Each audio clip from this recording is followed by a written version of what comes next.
دا یو روح سوال کړی دی، وی یو زنانه ده او هغه یو زوړ خاوند طلاقه کړی دی، د هغې سره وړوکی ماشوم دی. نو اولنی سوال دا دی چې دا ماشوم یتیم حسابېږي او که نه، ځکه چې پلار پرېښودی دی. او دویم دا که زه د دې زنانه سره واده وکړم او د دې ماشوم تربیت وکړم او کفالت یې وکړم، نو هغه اجر به ما ته میلاویږي کوم اجر چې د یتیم په کفالت کې دی؟ الجواب چې د ماشوم پلار ژوندی درته یتیم نه ویلی کېږي. یو هسې د عاطفي خبره، یعنې هسې د زړه سېزلو، لکه قریب یتیم شو او پلار، دا جدا خبره. یو د شریعت مسله ده. شریعت ته چې کله راغلي بیا به هره خبره ښه واضحه کړي. یو ماشوم د مور سره اوسېږي، پلار پرېښودی دی، پلار یې ژوندی دی، دا ماشوم یتیم نه حسابېږي. علما یتیم څه ته وایي؟ په شریعت کې یتیم چا ته وایي؟ الطفل الصغیر الذي دون البلوغ الذي فقد اباه. هغه ماشوم چې لا بلوغ ته نه دی رسېدلی، بالغ شوی نه دی او پلار ترې مړ شوی دی، نو دا څه شی شو؟ یتیم. او زموږ پښتنو له ورځې زموږ پښتنو اتیا کالو سړي ته هم بوډا یتیم وایي.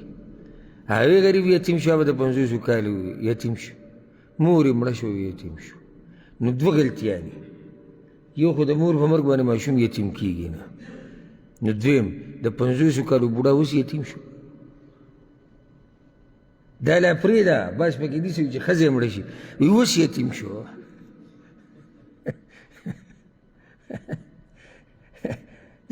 د ښځې په مرګ ته هم یتیم جوړوي.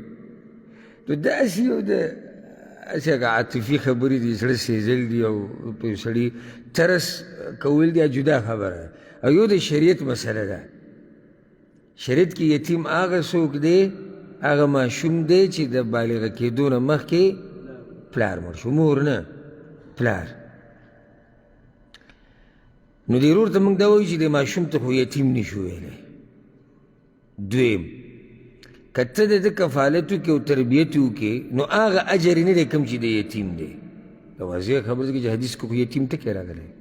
ورسره درېیمه دا یاده کړه، خو د دې معنی دا نه ده چې د ده په کفالت او په تربیت کې تا ته اجر نه میلاویږي، بلکې د دې ماشوم په کفالت او په تربیت کې رب العالمین به تعالی بې حسابه اجر درکوي انشاءالله. خو اوس دومره جرأت موږ نشو کولی چې هغه حدیث ستا دپاره دغه کړو چې او ته پکې هم دننه راځي، ځکه چې دا خو نصوص دي او په دې کې موږ احتیاط کوو. خو تعالی به الله اجر درکوي. او زه به درته دا ووایم څنګه به الله تعالی په دې اجر نه درکوي چې کوم شریعت کې د څاروو سره په احسان باندې اجر دی، نو د انسان سره په احسان باندې اجر نه وي. هغه حدیث خو تاسو ته معلوم دی، په صحیح مسلم کې دی، رسول صلی الله علیه وسلم وایي ان امرأة بغیه رأت کلبا فی یوم حار. یو زناکاره ښځه وه، بدکاره او سخته ګرمي وه، هغې سپی ولیدو چې هغه سپی د کوهي نه چاپېره چورلېدو او دومره تږی شوی و چې دا ژبه یې راویستې وه او دا شګه یې څټله. فنزعت له بموقها فغفر لها. نو هغې دا خپله موزه وویسته او په هغې کې د سپي له اوبه راواغستې او هغه له یې ورکړې، رب العالمین وبخله. صرف سپي له څه ورکړې؟ اوبه ورکړې. او دغه شان د یو سړي په باره کې هم راځي چې هغه اوبه ورکړې وي سپي له، الله بخله. نو چې سپي له اوبه ورکوي، په هغې ورته اجر میلاویږي. نو چې د یو ماشوم تربیت وکړي، کفالت یې وکړي، په هغه خرچه کوي، دته به اجر نه میلاویږي؟ ښه لوی اجر به ورته میلاویږي. او دا فایده اوس شریعت ساتل پکار دي چې دا کفالت د یتیم یا کفالت د ماشوم معنی دا نه چې صرف پرې سړی خرچه کوي. کفالت کې دا خرچه یو حصه ده د کفالت.